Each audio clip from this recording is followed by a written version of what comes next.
মামুনুল হকের ছেলে বাপ শাইখুল হাদিস সাহেব আজিজুল হক বুখারী যে অনুবাদ করেছেন এই অনুবাদ পড়া যাবে না।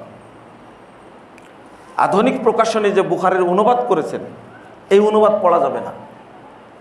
আধুনিক প্রকাশনী এতই চালাকি করেছে।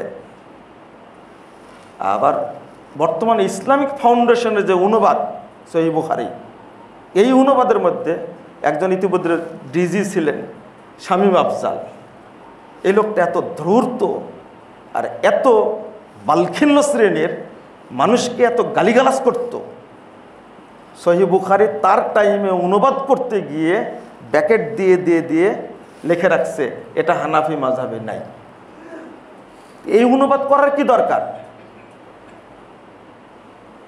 শেখ সাহেব ইসলামিক ফাউন্ডেশন প্রতিষ্ঠা করেছিলেন এই পচা আকীদা প্রচারের জন্য।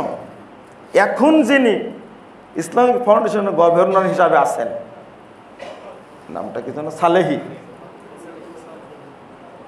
কি নাম, কফিলউদ্দিন সালেহি, ডক্টর মানুষ এবং আরবি টারবি পড়ে যাতে মনে হয় কিছু পড়াশোনা জানে, তার আকীদাটা এতই পচা। এনাদের সাথে আমার খুব দ্বন্দ্ব। এ হলো পুরোটাই বেরলবি আর এরা হলো পুরোটাই কি দেওবন্দি। একজনের সাথে আরেকজনের মিল নাই।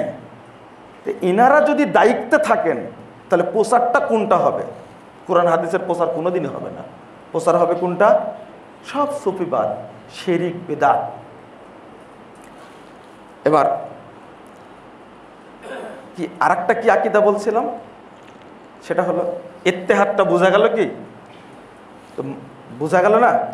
মানুষ অটো জিয়াউল কলম 35 পৃষ্ঠায় লিখছেন, বাংলা বই দেখবেন 62 পৃষ্ঠার মধ্যে আছে। তাওহীদে জাতি হলো এই যে, আবার দেখেন, তাওহীদে জাতি হলো এই যে বিশ্ব জগতের সব কিছুকে আল্লাহ বলে ধারণা করা। বিশ্ব জগতের সব কিছুকে, এটা কাদের ধারণা? কাদের ধারণা? এইটার বিরুদ্ধেই তো ডাক্তার জাকির নায়েকের একটা বক্তব্য আছে। তারা বলে সব কিছুই আল্লাহ, আর জাকির নায়েক দেখাচ্ছে কি সব কিছুই আল্লাহর। এই শুধু একটা কি রয়ের পার্থক্য। সব কিছুই আল্লাহ আর সব কিছুই আল্লাহর। এইটা বোঝানোর জন্য ডাক্তার জাকির নায়েক অনেক চেষ্টা করেছে, অথচ সেই আকীদা ঢুকে আছে কার মধ্যে? বাংলাদেশের দেওবন্দি আকীদাধারী যারা আছে তারা সবাই এই বিশ্বাস এবং আমাদের টঙ্গীর মাঠের এই জামাত, তবলিগ জামাত, এই কাজটাই করে যাচ্ছে নীরবে নিভৃতে। আমরা কেউ বুঝি না। সৌদি আরব এই তবলিগ নিষেধ করেছে, তা আপনার কত মনে জ্বালা, তাই না? মনে খুব কষ্ট। এই জিয়াউল কুলুব বই উর্দু বাংলা উভয়টা মিলে পড়ে আপনাদের কাছে বললাম, আপনাদের কাছে থাকলে এই বই কখনো পড়বেন না, নিবেন না। শুধু তাই না, দেওবন্দি ঘরানার যারা অনুবাদ করেছে, যেমন এই যে মামুনুল হকের ছেলে বাপ শাইখুল হাদিস সাহেব আজিজুল হক বুখারী যে অনুবাদ করেছেন এই অনুবাদ পড়া যাবে না। আধুনিক প্রকাশনী যে বুখারীর অনুবাদ করেছেন এই অনুবাদ পড়া যাবে না। আধুনিক প্রকাশনী এতই চালাকি করেছে। আবার বর্তমানে ইসলামিক ফাউন্ডেশনের যে অনুবাদ সহিহ বুখারী এই অনুবাদের মধ্যে একজন ইতিমধ্যে ডিজি ছিলেন শামীম আফজাল। এই লোকটা এত ধূর্ত আর এত বালখিল্য শ্রেণীর মানুষকে এত গালিগালাজ করত। সহিহ বুখারী তার টাইমে অনুবাদ করতে গিয়ে ব্যাকেট দিয়ে লিখে রাখছে এটা হানাফি মাযহাবে নাই।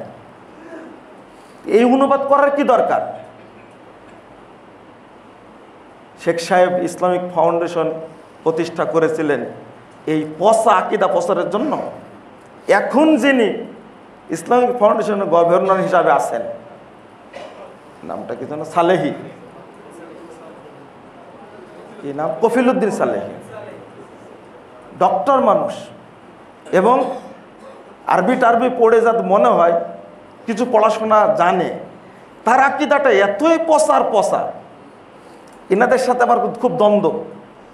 এ হলো পুরোটাই বেরলবি, আর এরা হলো পুরোটাই কি দেওবন্দি। একজনের সাথে আরেকজনের মিল নাই। ইনারা যদি দায়িত্বে থাকেন তাহলে প্রচারটা কোনটা হবে? কোরআন হাদিসের প্রচার কোনোদিনই হবে না। প্রচার হবে কোনটা?